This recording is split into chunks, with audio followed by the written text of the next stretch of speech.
soon as my little donut quit spinning there. I didn't see any donut. No. We are live now. I have a constant donut in my head spinning around and around. I kind of want a donut now. My gears are grinding. All right, everybody. Welcome to the First Focal Plane Podcast, episode 44, where we aim to please, so you aim to please. EM Precision Rifles in Leduc, Alberta is our proud feature sponsor. Is that right? Title sponsor? I think so. Okay. Titles, feature. We'll go with that. As Canada's premier precision builder of lightweight hunting rifle starter packages and extreme long-range rigs, EM Precision has the right stuff to get you into the field, onto the range, and into the winner's circle. Curtis Custom Actions, again, have been named the official action of the 2021 Precision Rifle Series. Congrats to Chase and the crew at Curtis Custom. EM Precision Rifles is the sole exclusive distributor for Curtis Custom in Canada. If you're looking for any one of their products, hit up Shane on Facebook, Instagram, and their website at emprifles.ca. Beautiful. Well, tonight's Top Shot is brought to you by Bolt Action Coffee. Get into the precision specialty coffee game with Bolt Action Coffee.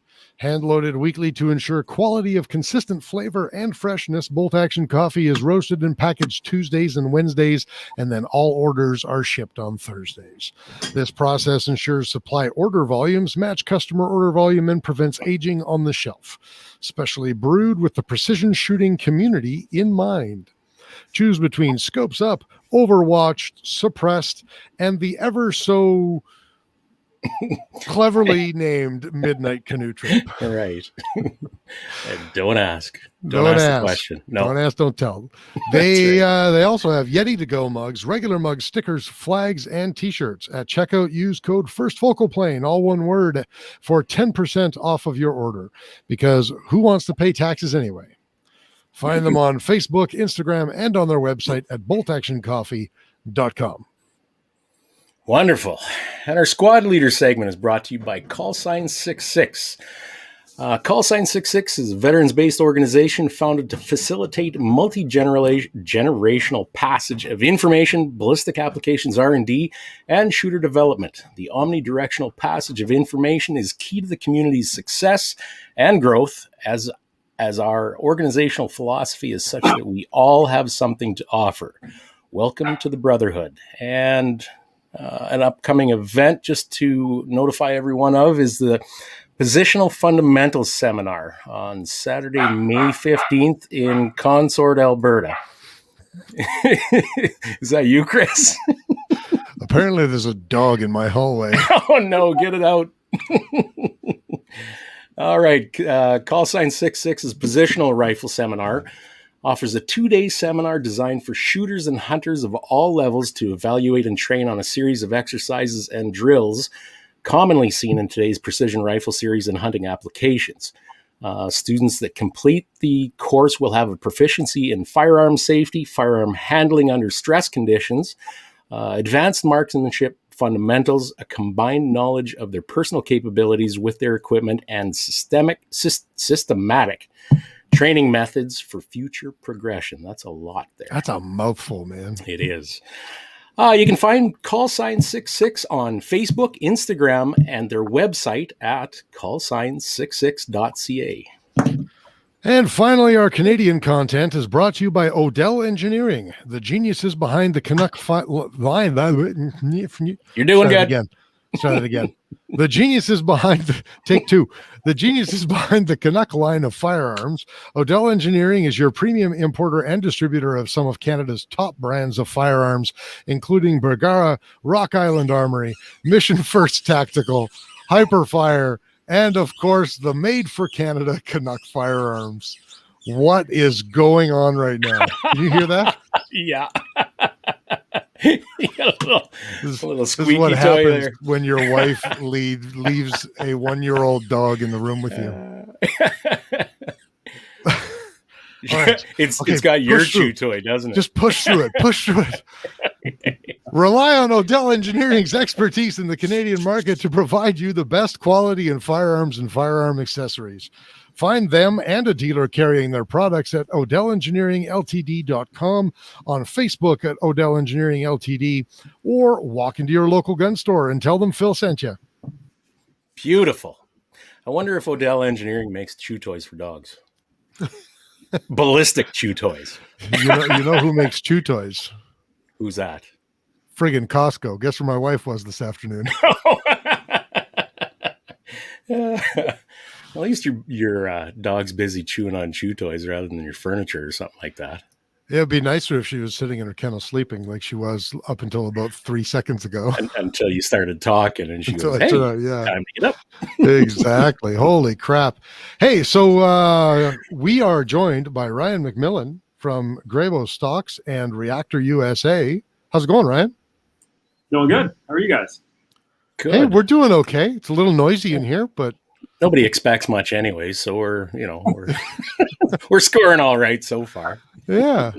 Hey, Ryan, why don't you tell us a little bit about yourself, who you are, and give us the quick and dirty on Greyboe and Reactor, and then we'll kind of get into everything from there. Okay.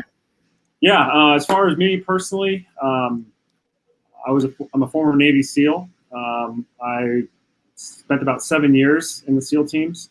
I was in from 2000 to 2006. Right during 9/11, so that was interesting. Got out late 2006 and went to work for McMillan for a while. Got my degree in physics, and I say that not because it's important, just because it was something I did that I thought was pretty cool. So I just kind of wanted to do that, and I got that. So I spent some time at McMillan. Opened a company called McMillan Firearms. We did that from 2008 to 2013. Sold that in 2013, and then I started Greyboe about 2014. And so that's been going now for about 7 years. And then recently I started a company called Reactor. It's a technology company for firearms, and we started that in 2019. So those are the two companies I own currently, and so that's the down and dirty. Very nice. Fantastic. We said we were going to ask you about it, so we might as well get it right off the bat, because we know as soon as you mentioned McMillan Stocks, everybody's thinking about it. Your last name is McMillan. You were with McMillan Stocks. You are with Greyboe Stocks. Why don't you tell us about that whole situation and what happened there? Okay, well, as I got out of the military, I was thinking about what I wanted to do, and obviously, being a part of the McMillan family, that was an obvious thing for me to do. So I went to work for my dad at McMillan Fiberglass Stocks, but I kind of, I wanted something more than that. I was bored right off the bat, coming from, combat and as a SEAL in Iraq and all over the Middle East. I just wanted to do more. We ended up starting a company called McMillan Firearms, and that was fun. It was a good intro to business, I think, for myself, and we did that for about 6 or 7 years and sold it. So after that, I started Greyboe, and the reality was, what I learned is my dad and I, who is the owner of McMillan Fiberglass Stocks, Kelly McMillan, we just really didn't have the same vision.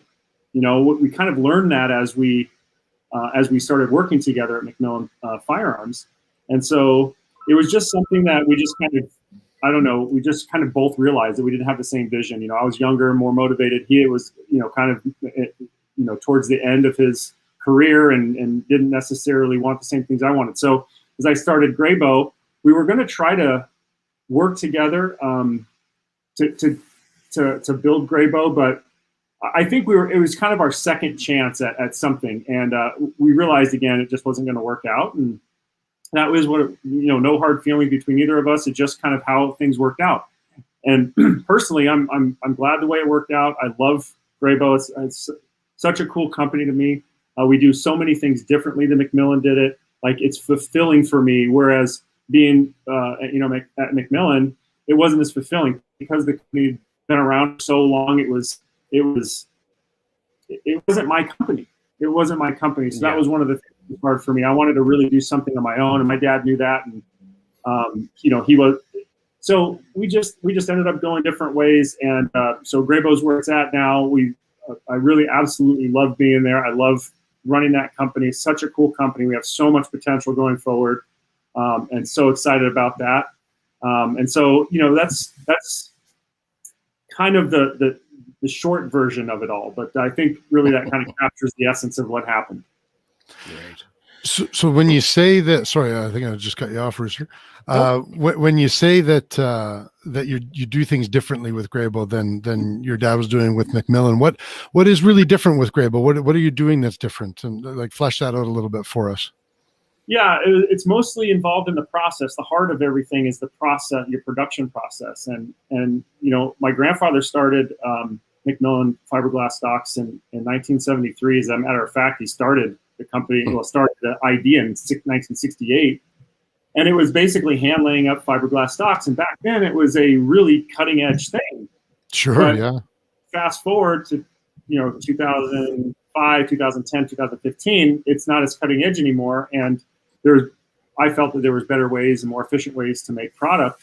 And I wanted to explore that. And those things are they're risky. When you try to develop new process and you try to do new things, they're risky. And so when you have to be at a certain place in your life where you're willing and able to take the risk, and some people aren't, some people aren't. That's primarily why we ended up splitting, is because of the risk factor for both of us, where we both wanted to be with that. And I think my dad had a great career and in running McMillan Fiberglass, and I just think he wanted to kind of wind down, and that wasn't for me. So.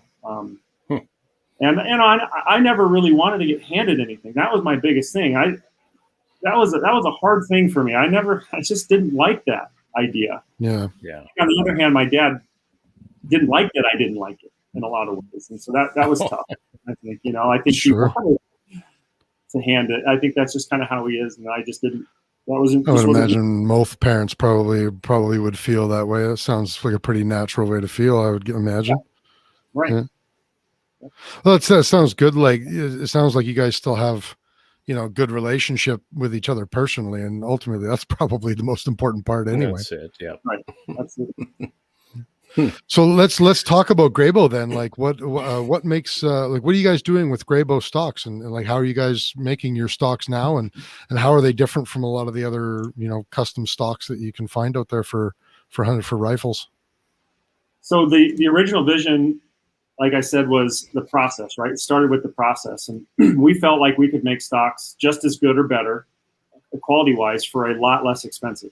It's a lot of labor that goes into hand layup process, and we just felt like we could, like it was time for the industry to be able to buy a really good composite stock and not spend an absolute fortune on it. And so we started that process, and anytime you start a new process, it takes a lot of time to refine. So anyway, we started that process and came out with a couple stocks, and they were more traditional. And as we started to get our stride, and as we started to really feel like we were getting that process down and our products were coming out good and all this stuff, and we had some momentum with our customers, we started to also focus on design. Like we wanted to make sure that the design of the product was unique. One of the interesting things about stock making, especially composite stocks, is it's almost impossible to be able to put your name on a composite stock. It's just very, very rare that you can do that. So you got to identify yourself somehow. Mm-hmm. So one of the ways you identify yourself, like when you look at other stocks, Manners, McMillan, AG Composites, you almost can't tell them unless you really know. And there's times where I'm an owner of a company and I can't tell them apart. Mm-hmm. You have to look for super unique details about maybe a manufacturing process or something in the design, and it takes some time. So we wanted to be different. We knew that there were different ways to make stocks, new geometry, lighter ways. Our process was lending itself to making stocks differently, making geometry differently. So we were really, really wanting to bring some new design and tech and just ergonomics to it. We launched the Ridgeback, which was the first composite stock to have M-LOK adaptability. So that was really cool. We had some really cool, unique cheek piece design, which has allowed us to stay super lightweight. If you know anything about how composite cheek pieces on composite stocks are made, you got to fill the butt with a lot of heavy material, and then you got a heavy piece of aluminum that goes in there. So there's a lot of weight in that butt area. Well, we completely redesigned the butt area of a stock so that you don't have to have all that hardware. You don't have to put super heavy fill in there. And so we just launched a stock called the Phoenix. It's like a kind of a long range hunter that's 2 pounds, totally adjustable length of pull, adjustable cheek rise. And so you got rid of the aluminum frame on the cheek riser altogether? There are a couple small aluminum pieces, but but it's not a full aluminum skeleton like you would see with a more traditional adjustable cheek piece.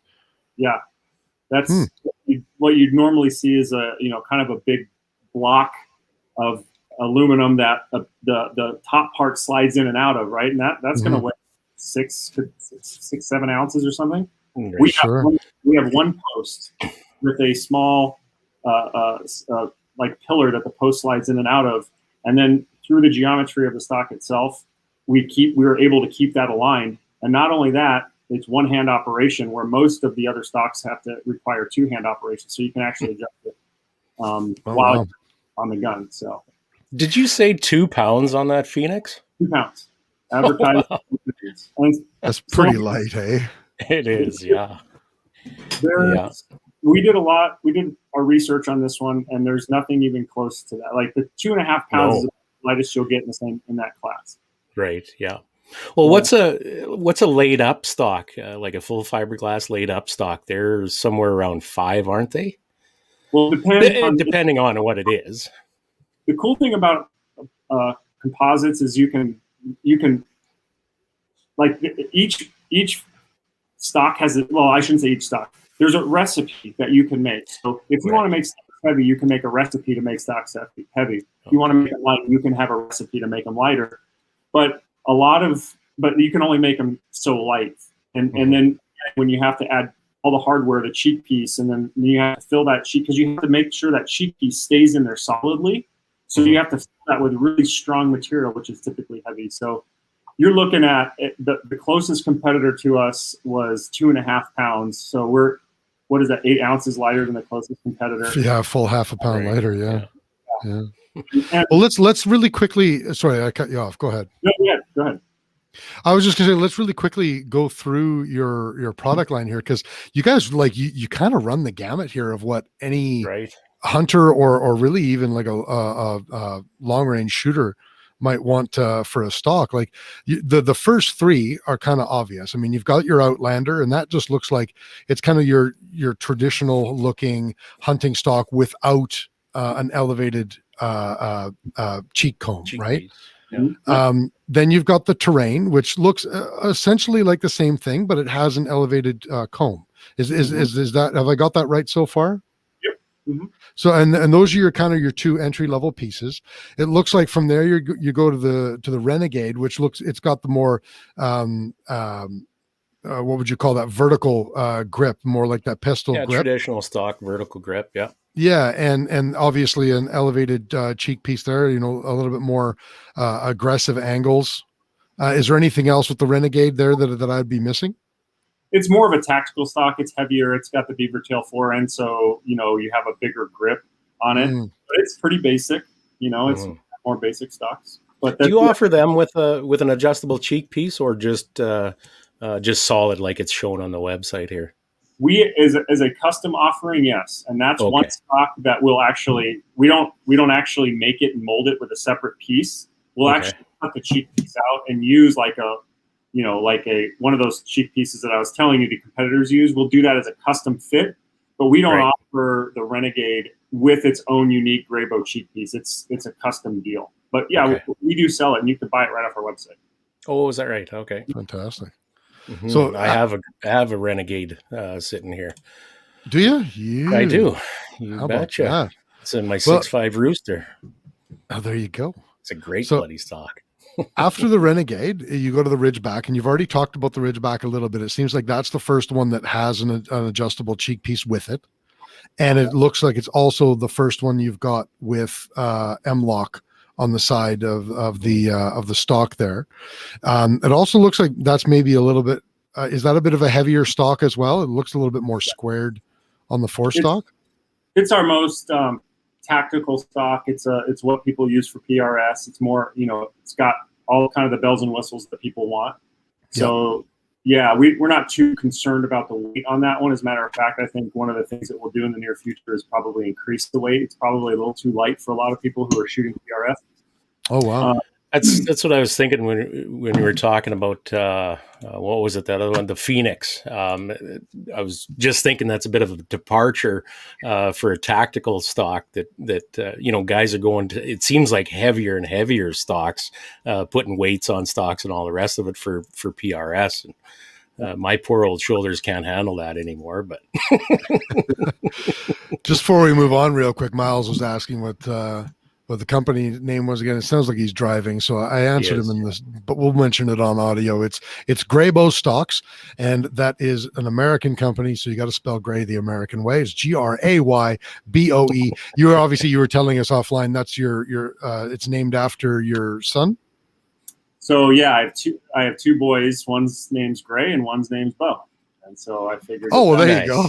Perfect. Yeah. That worked and out it well. all comes together. That's right. McMillan happened to be vegan. Creative. Sorry, you were cutting out there. What'd you say? I said McMillan just happened to be taken, so I had to get creative. Right. Yeah, exactly. Yeah. Greyboe is probably a better choice than like our McMillan stocks or something like that.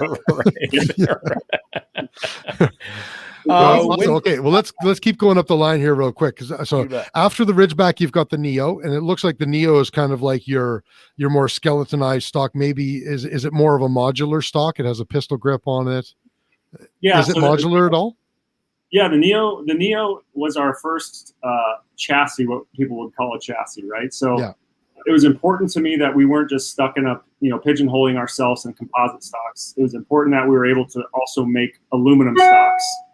Chassis stocks as well, because my vision for the company is to be the best stock maker out there, and not just in composites, not just in aluminum, but any material possible. So at the core of what I do and what I love is like making stuff. I like manufacturing stuff, and I want to manufacture things out of whatever the best material is. And I want to know how to make it so that it's affordable to everybody. So ultimately, this was kind of like a project for me to prove to myself and to prove to the company that we could do this and that we could compete with other chassis manufacturers. Mm-hmm. Right. When did you start making chassis then?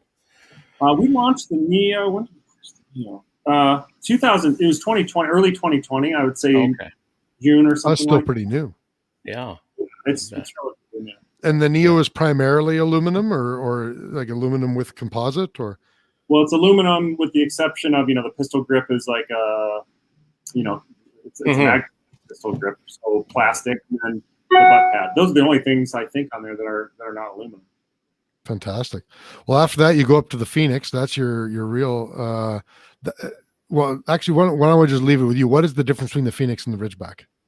Well, the Phoenix, they do have some similar looking features.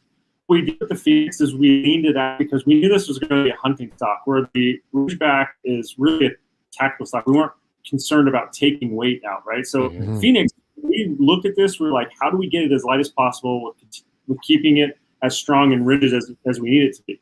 So that's why in the butt area there, you see kind of like the unique geometry. That's all to reduce weight. Like when we look at a stock and we look at the butt part of it, like that's a lot of material that just most of it's wasted. Honestly, it's just, so that's what when I said in the beginning, like I see traditional stocks and I look at them and I go, this can be done better, it can be done different. And now people are really interested in lightweight stocks, and we can do that with composites. So how do we redesign a stock to make it useful and the most efficient in the most efficient way we can, but for the most useful for the customer. So we did some other things with the Phoenix that we hadn't done. We have now a universal barrel channel. So, the bane of the stock maker's existence is how many barrels they have to inlet for. No kidding.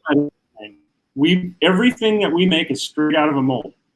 And so probably don't have enough time to talk about that, but there are some huge advantages to the customer that when you don't have to actually machine the inlet in, when it's all molded in. And I can imagine, yeah. The rigidity, the strength, the fact that you know what you're going to get every time. When we do business repeatability, yeah.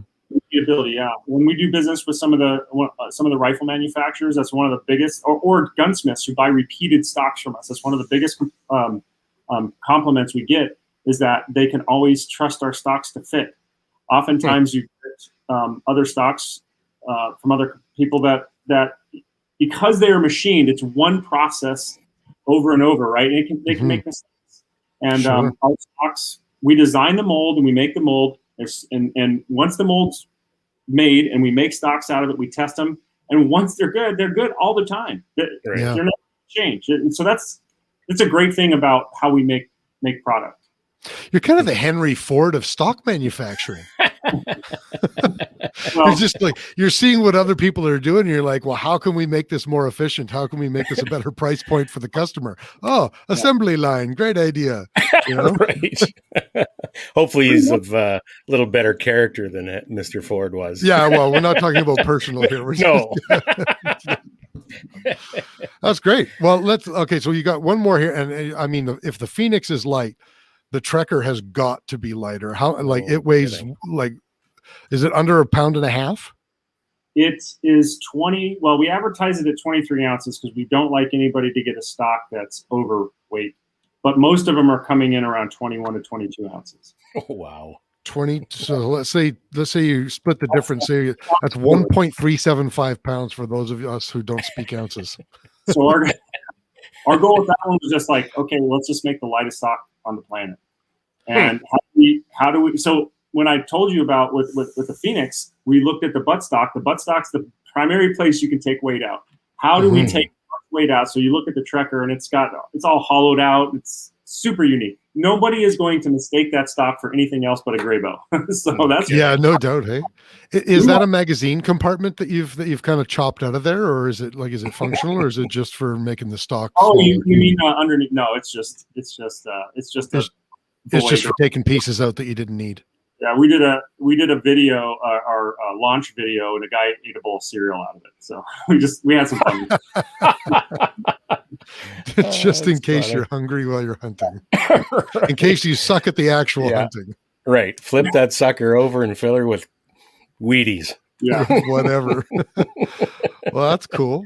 It is, yeah. So, I mean, really, you guys have kind of covered every stock for every purpose that somebody would really want when it comes to a bolt action. Hey, yeah, I know that's a problem because now I'm thinking what are we going to do next? Right. Yeah, that's going to be a good question. Collapsible stock? I don't know. Hey, good guess. We did have a question from Spudman that might give you an idea. Spudman 76 says, with today's technology, is it possible to make a stock with a honeycomb frame? Now, I don't know if he means the entire stock. I mean, or just the butt stock, or what?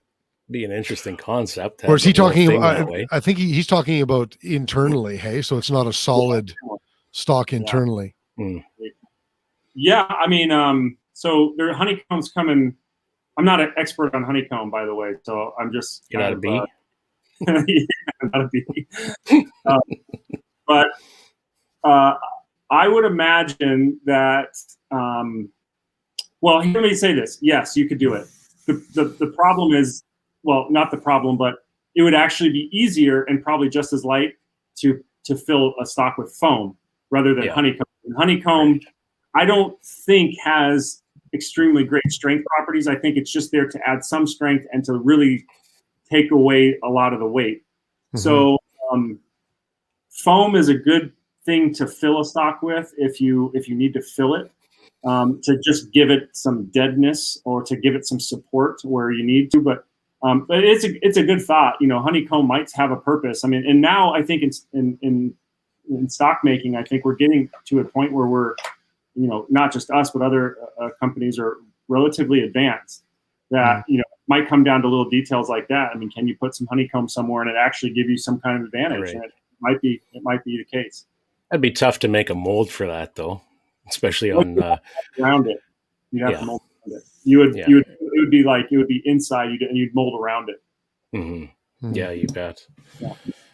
Cool. The heck, I thought there was something else here. Well, we know that your time with us is limited, Ryan, and unfortunately, we're probably getting pretty close to the time where you may not be able to stay with us for too much longer. But we wanted to ask you about your other company, Reactor USA, because this is a really cool, let's call it a unit. And I won't say anything more about it. And I'm going to let you talk about it and tell us what it is. Yeah, it is a really cool device. It's a piece of hardware. That's a much better word than unit, by the way. Agreed. I guess. Well, let me say this to describe the company in the way I see myself or our company. We're a tech company in the firearm space because basically we've designed a piece of hardware that connects to an app on your phone and they communicate just like a lot of other devices in the tech industry. It just so happens that this piece of hardware attaches to your rifle stock. And it will give you all kinds of really cool information. To start with, we log shots. So every time you shoot, it'll log your shot for you. It'll timestamp that shot, and it'll log it in the background. With that shot, with that timestamped shot, you get telemetry features like cam, inclination, and bearing. And then also we recoil profiling. We do audio profiling. We have a GPS on there that can track you where you go, or you can turn it off. I know people, and I don't blame anybody for wanting to turn that off, but we do find people interested in that. So it's not like the COVID tracking apps; you can turn it off. Right. Yeah. So you can turn that off. I just make that clear because everybody asks. But we do have that feature, and we have some other really cool features built into it, and we have a really cool app with a really good user interface. And we also, in beta testing, we have a desktop version of the app, which gives you more flexibility and more ability to analyze. That's cool. Yeah. Mm-hmm.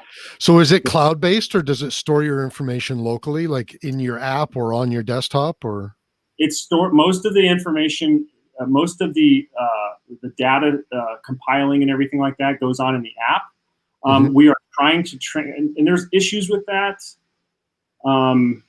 Not major issues, but for us, we would rather do more of what we do more of the storage and the compiling on the device itself. It just, when you're dealing with like Wi-Fi and Bluetooth and like, there's just always possibility for error. And so, especially when you're hunting, you're out in remote areas and it's challenging to really deal with technology out in remote areas. So as we go forward, we're trying to put more and more of the, more the functionality on the device itself. But in the early days, that's expensive. And when you're trying to really like churn through how to make the device the best you can, you want to make sure you get the product out there and then you start analyzing. And then once, that information comes in, then you start going to a more robust and more ultimately expensive product. Yeah. So it's just all part of the process. Yep. Yeah. Cool. So I'm looking at this thing, and like you mentioned a bunch of stuff like in terms of like telemetry, trajectory, and all that. But talk about what it tells you about like your recoil analysis and your rifle cant and angle and all that sort of stuff. Like how does obviously it's obviously using an accelerometer in the system, but like kind of tell us how that works. Well. So for recoil, leave the trade secrets out of it. Just tell us the layman's version. The recoil, it's relatively simple. As you shoot, there's a device, an accelerometer, and an IMU in there that detect G-forces, and we can take that and we can deliver that to a user interface. Just so happens to be on your phone right now, or we can do it through the desktop app. As far as telemetry, what's really important about telemetry is that it's stamped with your shot, right? So it's time stamped with your shot, so you know exactly what your cant was, exactly what your inclination and bearing were at the time of the shot, and it logs that for you, so you can go back and analyze your shooting and try to get better that way. Because how many people really know how much they're naturally canted when they shoot, or how, that's just something nobody knows. So we're just trying to bring information and data to the shooter. We're not trying to take the shot for the shooter. We're just trying to bring information so that the shooter can become a better shooter with data. Yeah, you have to wonder how many of us are taking super long shots with just ever so little bit of a cant without even realizing it, hey? Oh, it happens all the time, yep. And one of the other things that it does, one of the other benefits is all that information is useful to put into a ballistic app. Mm-hmm. So a ballistic calculator, not all of them have all those features in it, but as soon as this product starts taking off, ballistic calculators will include that, because there's been no way to really accurately identify those features during a shot. But now that there is, they're important in your ballistics. So Right.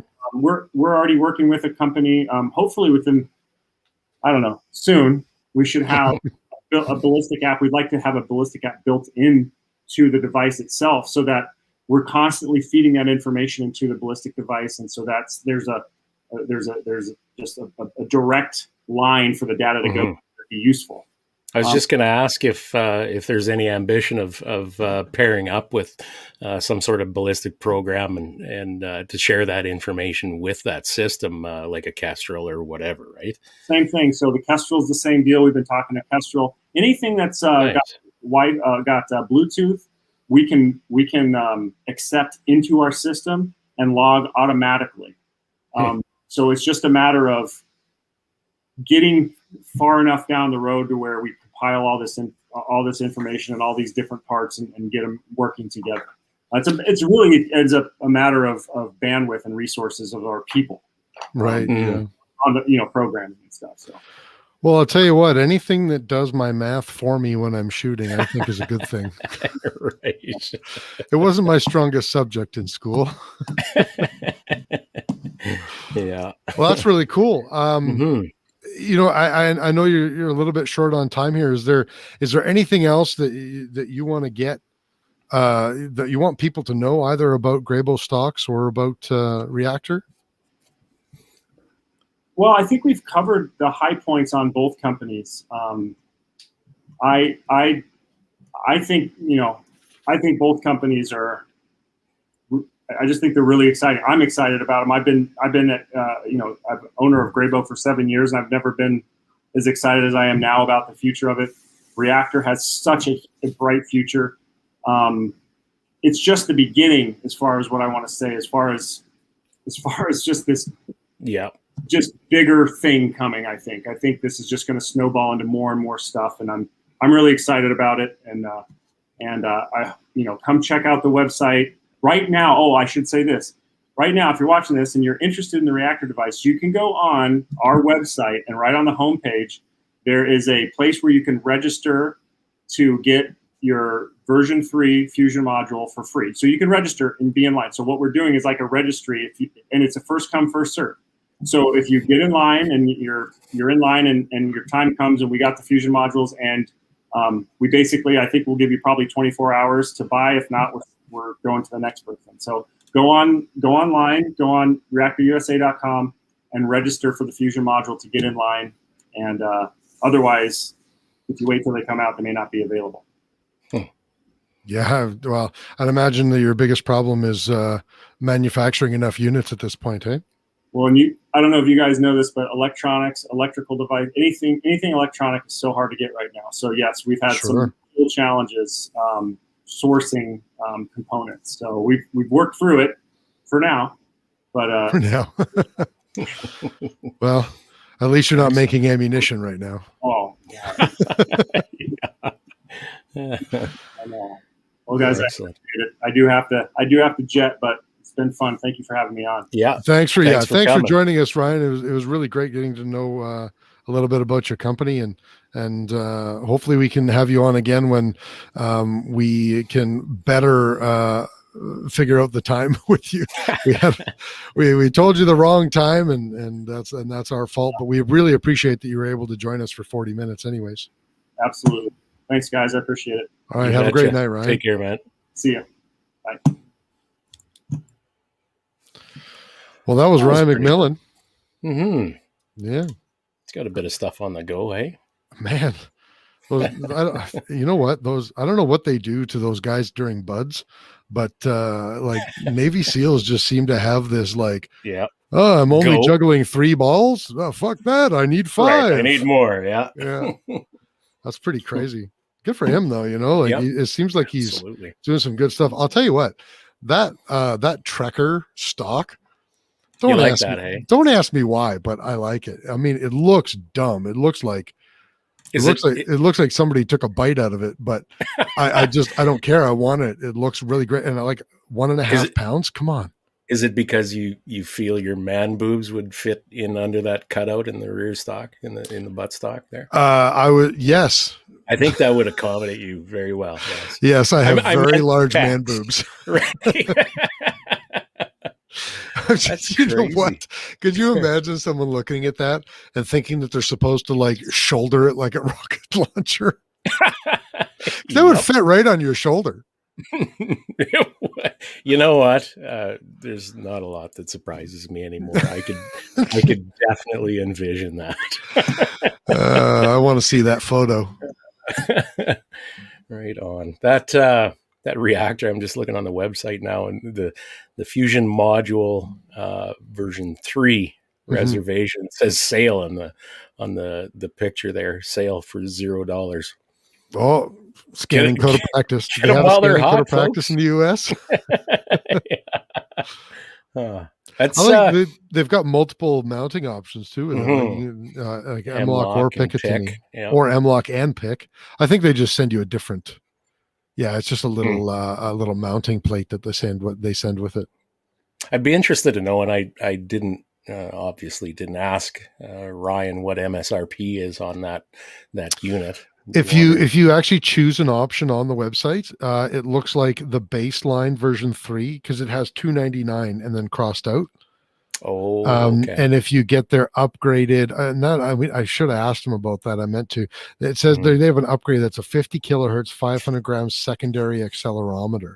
And I don't know if that just makes it more accurate or if it's telling you other information. I don't know what the deal is with that, but it says it's got $399 crossed out on it. So it looks like 2 models, one $299, one $399. I hope I'm not wrong about that. Hey, if I'm obviously wrong about that, I think it's quite obvious that with the accelerometer, it just goes faster.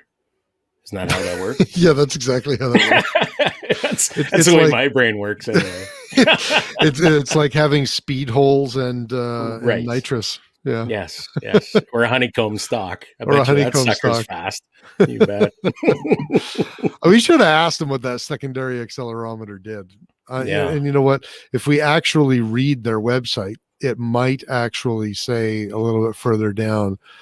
But as I'm perusing, wouldn't an accelerometer like be for measuring recoil in that? Like I don't know how much finer you could get with recoil measurement on a that's a good question. Like that, but why they need a secondary. As far as I know, an accelerometer tends to work along one plane. Oh, okay. If I'm right about that. So like if I look at my phone, my accelerometer works along this plane. Right. The accelerometer doesn't do anything along this plane. Okay. Like this axis, right? Okay. So even if it's laying on its side, it tells the phone if it's moving to the right or to the left. But it doesn't tell the phone if it's moving up or if it's moving down. Does that make sense? Yeah. So if I had to guess, I would say that the secondary accelerometer might measure, like if the standard accelerometer measures the forward and back movement in the rifle, hence recoil, the secondary might, no, because he said that it measures your torque. I'm thinking torque. Like if your rifle moves like this, then that induces cant. I don't know how important that would be for an extra. That's a great question. Or whatever. Oh, man, we're gonna have to email him now. Yeah, because now we have to know the answer to this question. We'll flood him with emails. I mean, it's got to be worth having. Whoops. I'm bringing stuff up I shouldn't be. Get out of there. That's me. Oh, did you bring that up? I'm sorry. I thought I did that. What was it? Anyway, it's got to be like valuable to the unit because it's otherwise they wouldn't sell it as an upgrade at $100 US, right? Yeah. I wouldn't imagine. Todd Wilson asks, could those stocks be inlet for any actions? Savage short action isn't listed as an option. I don't honestly know. We didn't get That's into a good that. question. Yeah. If only we could bring him on the show. Well, wouldn't that be a neat idea? Yeah. Okay, so it says, oh my goodness, there's quite a few here. I'm just looking at. But yeah, you're right though. Like Savage is auspiciously missing. Auspicious. Yeah. I don't know if I used that word right, but it's you know what? good. You come up with good words every episode. Last episode it was magnanimous. Wasn't that you? It was, and see, you remembered it. I know. I'm expanding your vocabulary. That's right. And you know what? I completely used auspicious wrong. Did you? Yeah. Well. I think the word I was looking for was conspicuous, but I said auspicious. So auspicious means conducive to success or favorable. Okay. Well, there you go, folks. Yeah. There's your education for. But it is conspicuously missing. Yeah. Which means they have a pile though. They do have a lot. They have ARC. They have BAT, Bergera, Bighorns. Christensen Arms, Curtis Custom. Yeah, you bet. Defiance, Kelby, Lone Peak, 700 Remingtons, of course. Well, that's obligatory, isn't it? Yeah. Stillers, Surgeon, Terminus. Oh, we don't dare name or say Terminus and Curtis in the same sentence, like I just did. Tikas and the Voodoo 22s even. All the Tikas too, from the T1X up to the T3X. Yeah, interesting. And yeah, interesting the Voodoo there, hey? Mm-hmm. Yeah, that makes a lot of sense. A lightweight stock like the Phoenix. You're looking at the Phoenix right now? I am, yeah. Isn't that funny? I was looking at the Phoenix too. I wonder if you complete me. You know, I was going to say, I wonder if the other models would work for other rifles, but it looks like they're all the same. I don't know. Yeah, they're all listing the same sort of. Actually, they're not. Like the Neo's not available for the Tika Poop Smoke. Todd Poop Smoke Wilson. Oh, good times. For those of you at home on audio, watch last week's episode. Right. I said it before and I'll say it again. I would not like to either poop a smoke or smoke a poop. Both seem like a really bad idea. Yes, agreed. Anthony Novosat, he did say new ergonomics, which we're going back here ways, and I've forgotten what. I think he might have been commenting on something we were talking about. 5 or so minutes ago. I'm not sure what you mean there, Anthony. Yeah. Well, here's a question: we have not done a show with like half a guest. For no, I mean, well, since I've been on the show, it's either been we purposefully didn't have a guest, or our guest is with us for the whole show. Well, you know what? Ben Click came close, unfortunately. His reception was garbage. Yeah, it was, and also poor guy was in and out all the time. Yeah, that's true. And who was it had to leave their house? Can't remember now. Oh, that was Cal. That was Cal. Yeah. That's right. You had to drive up to the graveyard. Had to zip out to the graveyard, you bet. Coming at you live from the graveyard. Well, here's a question. Funny. Yeah. What's going on with your 33XC build? Where are you at with that? Well, just came back from Edmonton this past weekend, and where Jens and I went to help Steve build our 33XC rifles, our ELR rifles. What all have you got? You've got action, you've got barrel. Yeah. Or you got receiver, you got barrel. Yeah. You have stock yet? No, I don't. I got to send it out to Rifles Refined. Rifles Refined. Yeah. He's going to build me a laminated stock for this guy. Do you have bolts? A bolt? Yes. Yeah, it comes with the action. Okay, so pretty much the only thing you don't have is Mhm. your stock and your That's scope right. yet. Or have you got That's that right. yet? No, not yet. That should be coming in May, sometime late May, I think. So there's a bit of time yet. Okay. Yeah. So And that'll and be what events are you doing this year with that rifle? strictly the King of 2 Miles. And Okay. yeah, yeah. Okay. So there's Jens and me as a team. There's Steve and Ben Click as a team, Mhm. and Shane at EMP Rifles, and Mikey as a team. So we're gonna flood the event with Team EMP. Beauty. Yeah. So is Jens at the same point in his build as you are with yours? No, Jens is finished now. He had a chassis already for it, and he put Okay. one of his Schmidt and Benders on it. And we were I actually out love that word. That's such a great name. Schmidt and Bender. Schmidt and Benders. Yes. Da. Da. I don't know. Do you mean It's ya? close. Yeah. Yeah. Yeah. That's da. That's what I mean. Yeah. Da is the AK Yeah. lovers. Yeah. Right. Yeah. No, we're actually. We're shooting his 33XC on Sunday, and so we confirmed 0 at 100 meters. Mm-hmm. And we figured, well, God hates a coward. Let's go to 1,050 yards. You went from 100 straight out to 1,050? Damn right. And that wind, I can't remember exactly what it was, but it was out of the north. We're shooting east, out of the north, clipping along at about 28 kilometers an hour, I believe.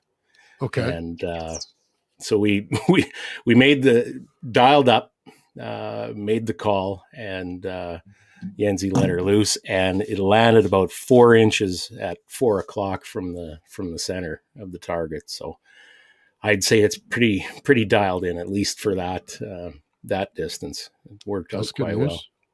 Yeah, and then we tried to, and that was on a 24-inch plate that I have out there. So we figured. Well, now it doesn't seem so crazy to go straight from 100 to 1,050. Well, seems to have worked out for you. But I mean, landing 4 inches away from the center dot, gives a guy a pretty good feeling. Yeah. And then I've got a 12-inch square plate hanging up out there, and we tried to hit that sucker, and before the mirage really came up that skewed everything, we're dancing around a little bit with that wind. Side to side elevation was fantastic, but we had a little bit of trouble initially with that rifle, with the raw brass, the way it came. So rifle is head spaced at +1 thou, which is nice and tight. But it turns out the brass is about, what the heck did Jens measure? 21 thou short of what the chamber measures. So I had a false sign of pressure. What happens when that firing pin hits the primer and pushes the case forward, when you got that much gap in there, 21 thou, it doesn't seem like a whole lot, but it's enough. It pushes it out against the front of the chamber, the shoulder, and the pressure on ignition forces the primer out slightly, and then it pushes the case back against the bolt face, and it smears that primer out a little bit. So so you were getting really, some primer bulging and etc. Well, it was really flat primer, is what we were seeing. And of course, when you see something like that, especially to the degree that we were seeing with Jens's rifle, you tend to worry a little bit. And that was starting loads, what he had figured out for testing. Mm-hmm. And so we did some thinking, and we, if you can imagine, I took one of the bullets and I actually wiggled it out of the case, pulled it right out.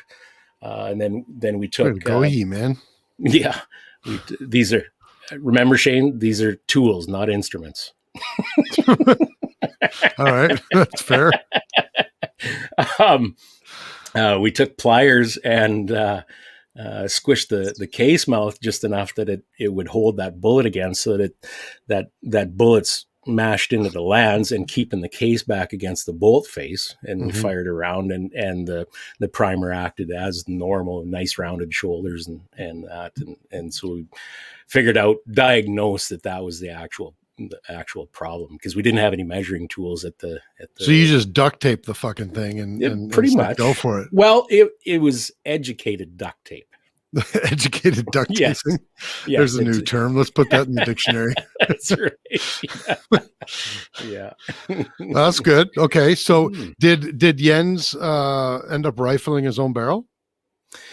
He didn't rifle it. He chambered quite a bit of it. We let Steve finish it off, but it was kind of neat. Jens is an electrician. He's no machinist, and so, but just to get him, how do I say, part of the build, we got him on the lathe and got him to chamber a good portion of his rifle, at least. Anyway, Steve finished it off to do the fine tuning. That's cool. Like lots of people have precision rifles. Mm-hmm. Not very many people can say, I helped build this rifle. Right. Like manufacture this rifle.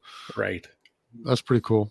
Yeah. So I had a line of questioning, so I haven't asked this yet, but Oren Scaffel was wondering what scope you're using. Obviously we've talked about it before, but talk about it again. I'm using a March. Oh God, the model escapes me at the moment. I know, I can't remember either. It's a 6-60. Excuse me, and it's got something wild like. Oh my God. Steve, I just walked in and heard my name. Hey, Gary. All its elevation adjustment is in the base, and it has some wild amount of elevation adjustment on it. I don't even need a device like the Charlie Tarek to get out further with it. It's a pretty amazing piece of machinery. Trying to find the damn thing on their website now. Is it the Genesis? No, that's a 4-40. This is yours, the 6-60? 6-60. That's the FFP High Master. Or the High Master Genesis. It is the Genesis. Yeah. That's exactly what it is. Yeah. So they've got the Genesis ELR. Oh, sorry. High Master is a description. It's not a model number. Okay. So they've just got a 4-40 Genesis and a 6-60 Genesis. Right. The 6-60, at least, I imagine they're both about the same, but the 6-60 has 114 mil of total elevation travel. No big deal. No big deal. Whereas what's typical? I'm just trying to think of Night Force and my Bushnells here. I think and they're Schmidt 20. And Bender. Yeah, I think I've got 27 mil or something like that in my my so just a little bit of difference. Oh my God, it's amazing. But it has was it like it's 2 elevation turrets or something like that? No, isn't that how it works? All like it has a fine and a rough adjustment, right? You know what? I always thought, and I don't have it in my hand to look at the book or anything like that, but I always thought I knew that all the elevation was in the base. But it's looking at the pictures now, it looks like there is a little bit of fine adjustment. I seem to remember, was it when we had Steve on, maybe? We were talking about them, or we were talking about somebody online a while ago, and they said that it had a rough adjustment and a fine adjustment. But that could be complete bullcrap.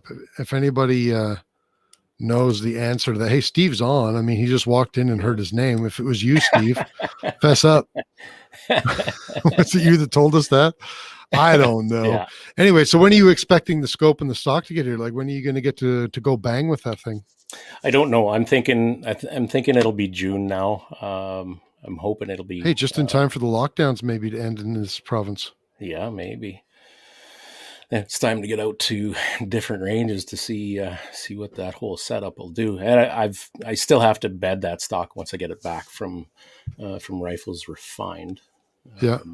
Yeah. So June, hey, Mikey, I'll test that scope out for you until your rifle's done. Okay, Mikey, I'll fight you for it, Mikey. I'll send your address to him. All right. Well, Steve says it wasn't him talking about the March scope, so I don't know who the hell it was. I don't know. Because we've never had anybody from March Scopes on. Oh yes, we have. Have we? Yeah, Doug. Yeah. Yeah. Oh, I yeah. can't remember what episode that was. It must have been Doug saying it then. Doug Wright, I believe. Yes. Yeah. I think that's It must have been Doug that said it. I'm just going with that. It wasn't Steve anyway. Steve says it wasn't him. Mm-hmm. Yeah. Well, that's Shane says it took him 22 mil to get to 2,217 meters, running a mild load at 3,080. And Steve Nightforce Horror here. 22 mil. That's actually pretty good. 3,080. That is pretty mild. Jens and I, when we were out on Sunday, got up to 3,240 feet per second with a 300 grain bullet. That ain't half bad. That is cooking. Yeah, I'll say. So, how did that feel when you shot it? You know what? It felt pretty good. Jens's rifle is I don't know that he's actually weighed it yet, but it's got to be around that 24 pounds probably. Mm-hmm. And you know what? It feels about like a heavy barrel 308 without a brake running 175s. It's really nothing. It is That's nothing offensive at all. And what length barrel are you guys shooting those out of? Well, Jens chose to go with a 34 inch. Okay. And mine is at, what the heck is it? Steve, help me out. I think it's 30 or 31. I don't know. You know what? I was so damn grateful to have the thing built that I didn't really pay attention. You know, when you get a guy like Steve on a machine and he's spinning up a rifle like that for you, you just go, yes, sir. Thank you, sir. So Jens is using a Schmidt and Benda. Yes, sir. And what magnification, like what scope is he using? Obviously, we know the brand. What? Yeah, I think it's a 5-25 with a P4FL reticle, I believe it is. Okay. So he can get out to, what did he say? About 2,300 meters without help. Meaning a Charlie Tarek prism to get him out further. Yeah. So, you know, it's a bloody long way, but 2 miles is, I think it's 3,320 meters. So he's got a ways to go. So he's got another 1,000 meters to go.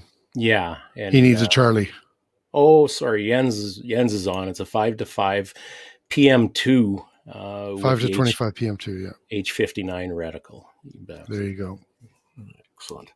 So, but he's still going to need a Charlie Tarek to get out to 2 miles. Yeah. Yeah. You think about the parabolic curve of that trajectory, right? Yeah. There's a hell of a lot of drop between the 2,300 he can get naturally and the 3,300 that he needs help with. So yeah. It's a ways to go for sure. Yikes. So Steve also says that Jens's barrel is 33.5 inches. Yours is 31.5 inches. So you're giving up 2 inches to Jens. Story of my life. Yeah. I'm sure the girls won't notice. Probably not. 2 miles is about 59 mil for Jens. So Shane has a total of 27.8 mil mechanical in his Minix ZP5, the way that he has it set up. Meaning that's how much room you've got for adjustment? I'm assuming that's what he's saying? No, I think he's saying he's got a total in that scope of 27. Oh, I got you. Yeah. And I don't know. I think he did tell me. The thing about Shane is, like, you hang around him long enough, he'll fill your brain with a lot of stuff. So for me to remember any one particular thing It ain't gonna it's a happen. feat. Yeah, especially for a brain like mine. But I think, did he have a 40 mil rail or 40-minute rail on it? I'm not sure. Yeah, that's what you can actually dial. Yeah, okay, that's what I thought. Mhm. Yeah. Yeah. Yeah, I don't know. He hasn't said what how many. Yeah. It's pretty amazing what we can do with those damn rifles now. We went to spend some time with Ben Click and some other guys on Friday after we had these rifles built, and That seems like time well spent. oh my goodness, it's just unreal what a guy with that sort of knowledge can do and help you out with. It was especially coming off a winter where you let the cobwebs accumulate, and I haven't done a whole lot of shooting other than testing this winter and spring, and to have a guy so freely offer information about wind reading and what goes into a shot and mindset and everything else is a pretty cool thing. And, the guy doesn't have any expectations. He's there to help you, and you can tell he loves what he's doing. And we're shooting down a pipeline cut line, and okay. Yeah, so we're up on a high vantage point, and out in front of us, valley went down quite a bit, and then came up. Started coming up at about, I would guess, at about 1,100 meters, and then we had targets stacked at distance beyond that up the hill. And Shane, that dirty rat, actually did really, really well with all that kind of stuff. I can't remember how far he got out there, but he did really well. I don't know whether he actually listened to Ben or just winged it or what. But well, if it works, it works. That's right. That's right. You can't argue with the results. It's like he keeps saying about how he did last year at the King of 2 Miles. He keeps saying he got lucky. But you know what? Lucky or not, all goals go on the board. And I think he knows what he's doing. Did you just mix references? I guess you did. Yes, I did. Really? I did. All goals go on the board? Yes. Yeah. all baskets go between the uprights. That's right. All penalties are on the shot clock. That's right. Hey, let's change subject a little bit. Not that I don't like talking about this stuff, but I just want to get it out there. So I have been out 3 times doing filming for my FD12 review. Right. Awesome. So the first thing, when this thing's finally done, the first thing that people are going to notice is that during the takedown portion of the video, I called it a DP12 the entire time. Did you? Isn't that Kel-Tex? Now that I think of it, I'm. Is that Daria thing? It's the KSG. No, it's not. I don't know. Damn it. DP12 is made by who makes the DP12? I don't know. I'm looking at manufactured in Connecticut by Standard Manufacturing Company. Yeah, so like the 2 big pump bullpup downward ejecting shotguns on the market are the DP12 and the KSG. So it's not even the same kind of rifle, because it's like the DP12 is tubular magazine.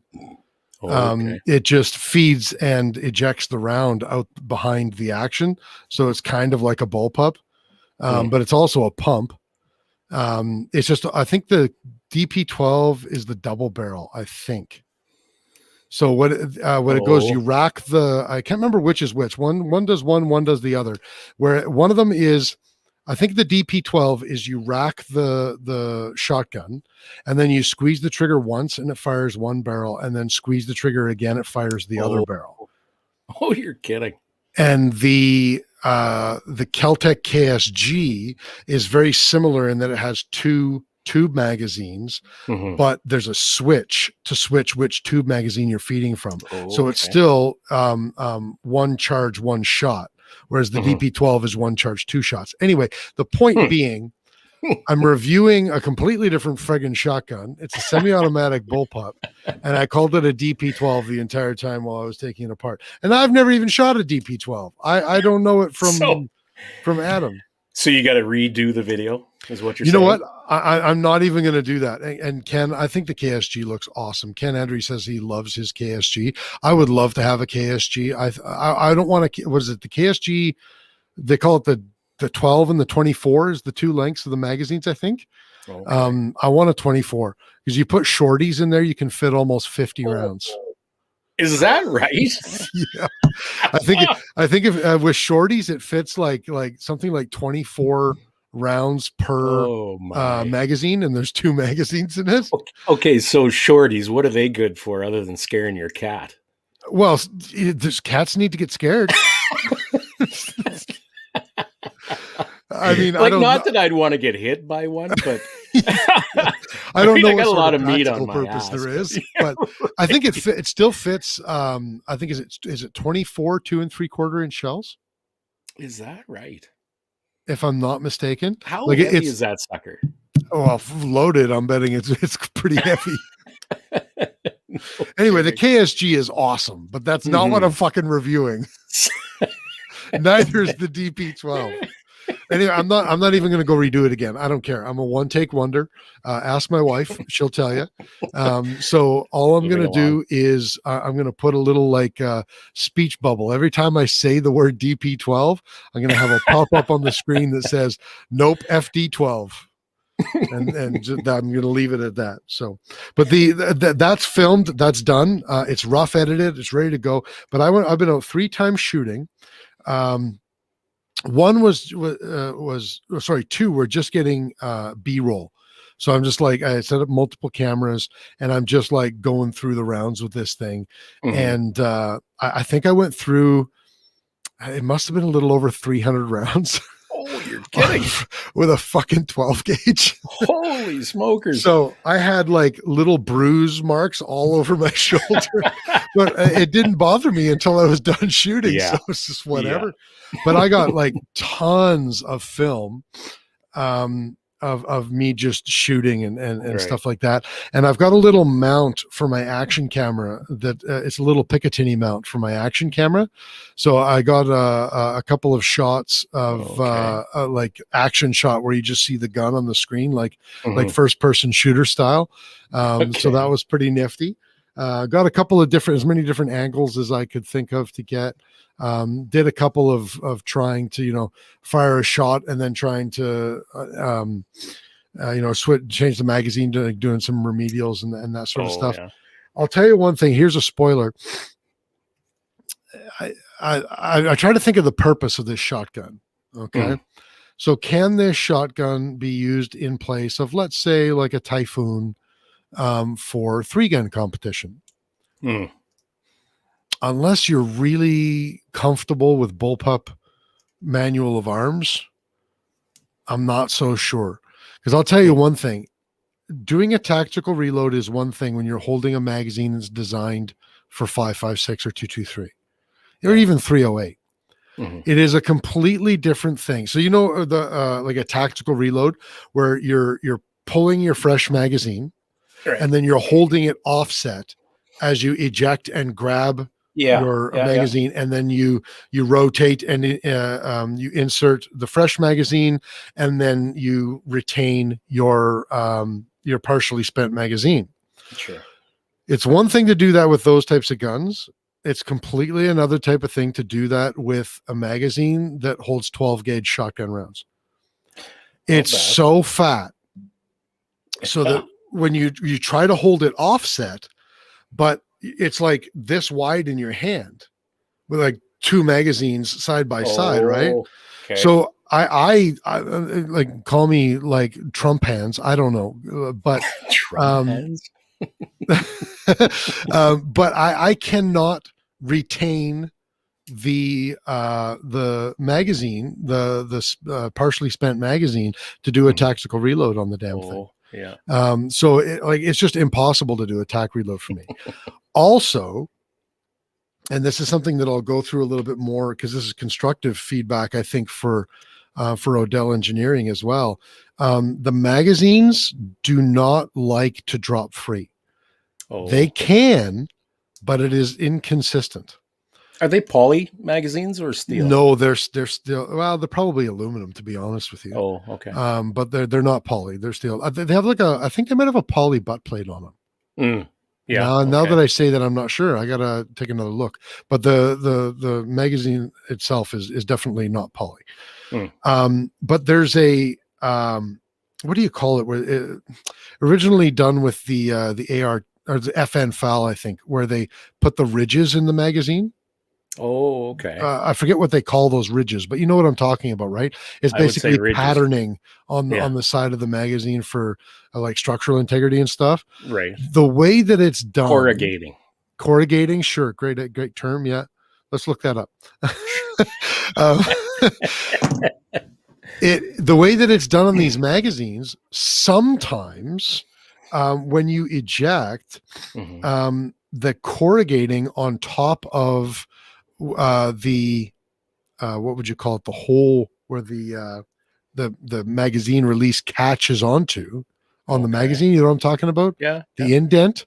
Yeah, sure. It kind of causes the magazine release to rub on a little bit of that corrugating as the magazine is falling out. Oh. And so sometimes it rubs just enough that the magazine doesn't fall free. I wonder if it's just a wear-in issue. And that could be. It absolutely could be. I mean, if you wear that away a little bit, and you know what, if you want need to do a video of just mag changes. Yeah, well, and that's what I'm doing. 100%. Like it'll be in the B-roll. Like Okay. it's already filmed. Yeah. But you could probably even take a Dremel and maybe just give it a little bit of a light, even a little bit of a polish maybe, and then just kind of repaint it, and it would probably be just fine. But I mean, like spoiler alert for everybody who wants to watch the review when it's done. But basically the crux of this shotgun is for $750, it is fucking amazing. What was that? Right. That's good.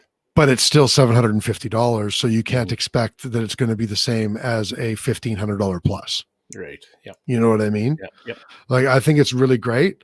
But yeah, no, it's a lot of fun. So anyway, long story long, I've got lots of filming done. I'm taking it out this weekend to my buddy's property so we can shoot whatever the fuck we want instead of just shooting targets. Right. So we'll have some nice footage of us blowing a few things up. We're going to do a spread test while we're out there, so that we can, because it comes with 3 chokes. So we'll kind of see at 10, 25, and 50 meters what the spread is with each choke. Probably with, well, at least with a 7.5, a number 7.5 target load, but possibly with buckshot as well. We'll see if I can find some fucking buckshot.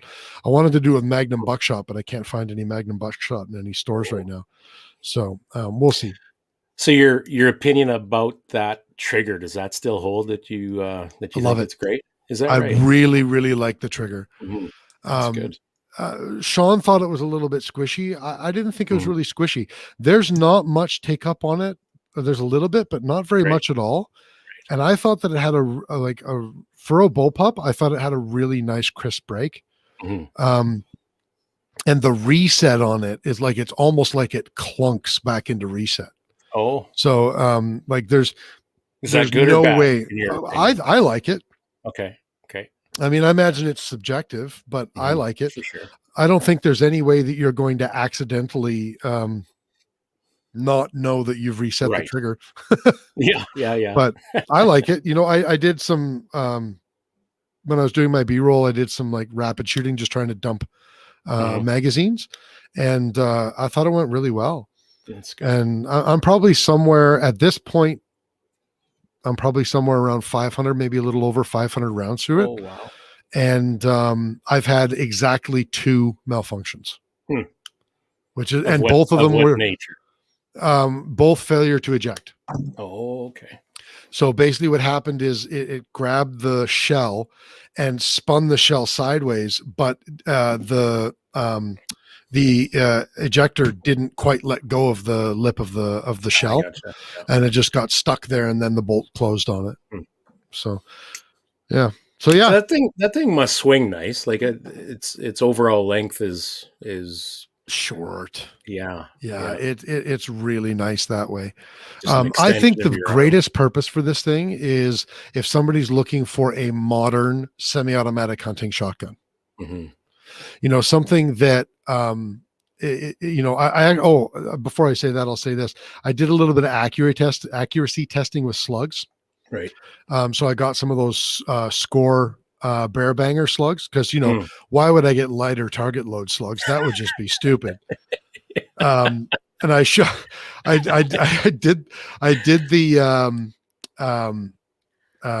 slug filming only 2 days after I shot 300 rounds. Oh. So my shoulder was still all bruised up. I'm not gonna lie. I went through I took 2 boxes, and I was going to go through 50 rounds. Right. I got through 3/4 of the first box, and I said, fuck it. And I just packed up and I went home. So the accuracy testing will be a little bit abbreviated, but it went well. Like I shot it out to 50 meters. It's a non-rifled barrel. So I just used a rifled, score bear slug, 101 1/8 ounce, 2 3/4, Right. And, it was like a 3.5, 4-inch grouping at 400 meters, or at 50 meters. Wow. Yeah, that was good. Phenomenal. Yeah, at 50 meters.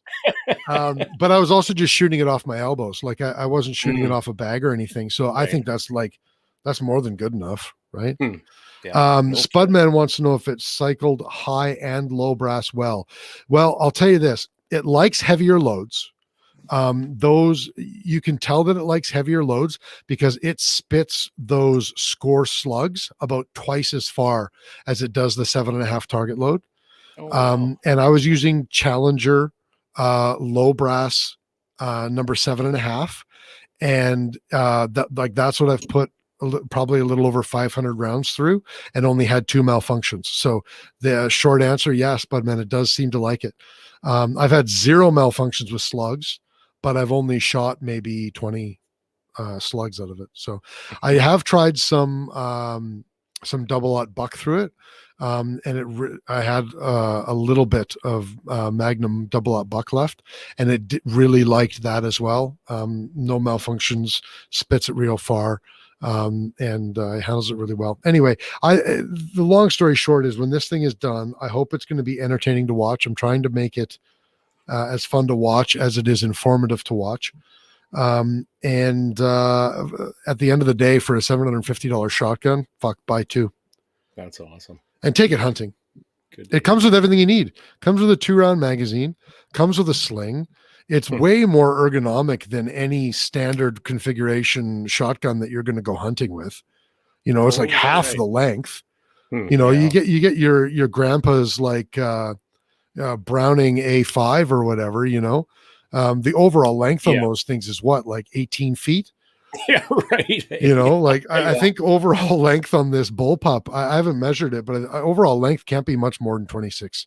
It's probably like 28 or some odd inches overall length, right? And so, yeah. So what barrel length would that end I up can't remember. I think it was like a 20. Oh, still that long. I think it's over a 20-inch barrel. Maybe it's 18.5-inch barrel. I was thinking it might be 18.5-inch barrel. Okay. Yeah. Oh, cool beans. But with those replaceable, what you call them? They're called chokes. Okay. They seem to be pretty fine. We'll find out this Friday when we do the spread test. Cool. Sounds like a cool machine. Yeah, I mean, like for $750, like you can't go wrong. No doubt. No doubt. All right. Well, you got any shout outs this week? I really wanted to have some. I'm still waiting. I would shout out the people that are sending me the gun stuff that I'm waiting on, but I'm still waiting on them. No shout out for you. No shout out for you. In some cases, I think it's Eric or Canada Post fault. Yeah. In some cases, I think a motherfucker just might not have shipped one of my things yet. Uh-oh. So we'll see.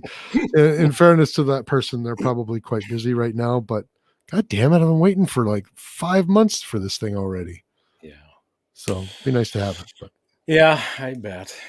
so no shout outs. I'm nothing. No? No. All right. Well, this, oh my God, I'm really struggling with this episode. This week, shout outs to Shane and Steve at EM Precision. Like I said, went to the shop there and had a hand in building a couple of rifles, and it was great to see those guys again.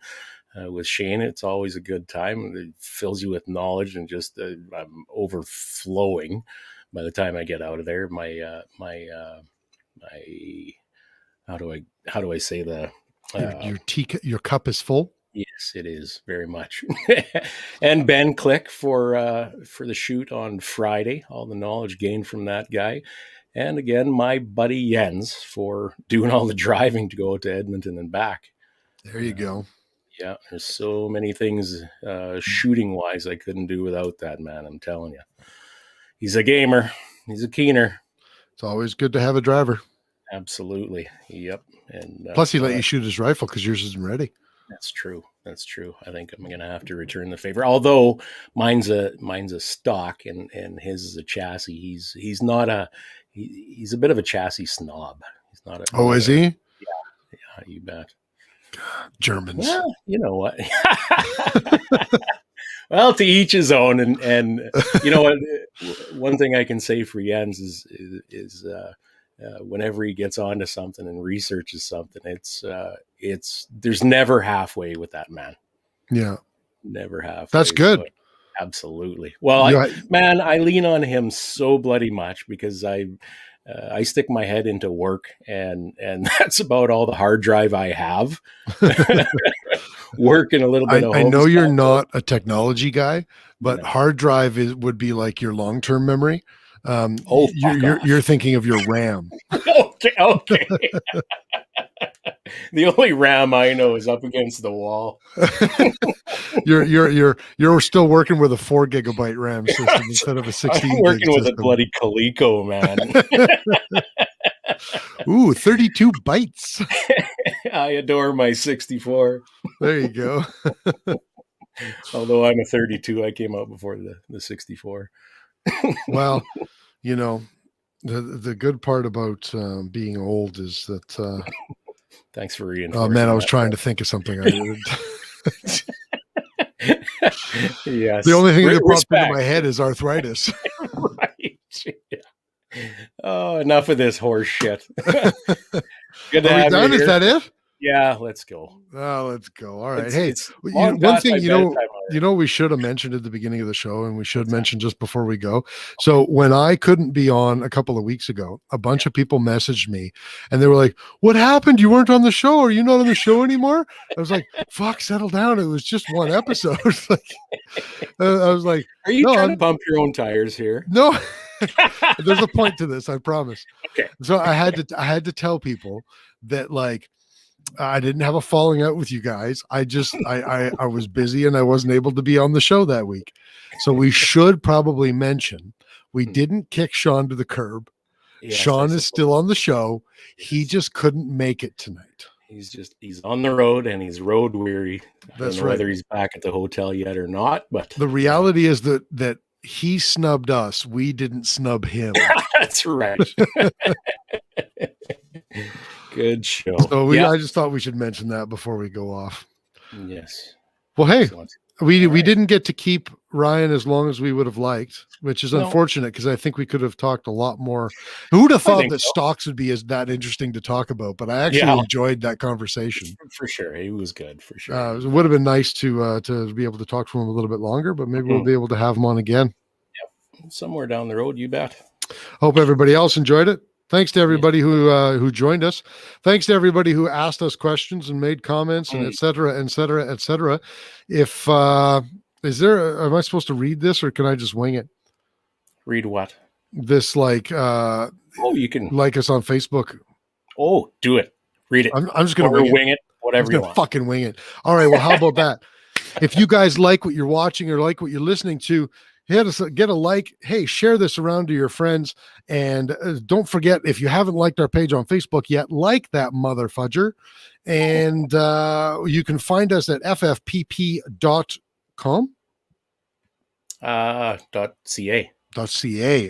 ffpp.ca. Hey, don't know what that stands for? Well, fucking do the math, okay? First Focal Plane Podcast.ca.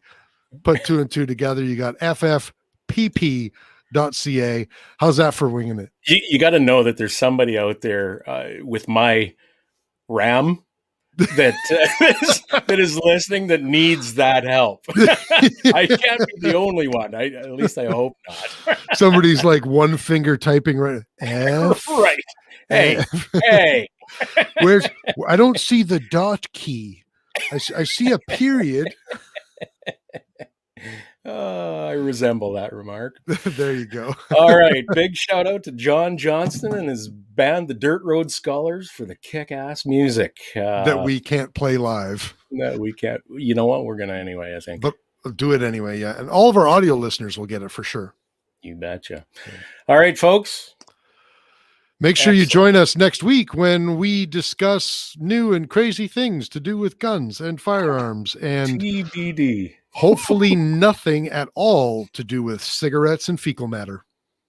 Where the hell did that come from? Poop smokes. Oh, right. Oh, my goodness. You're welcome.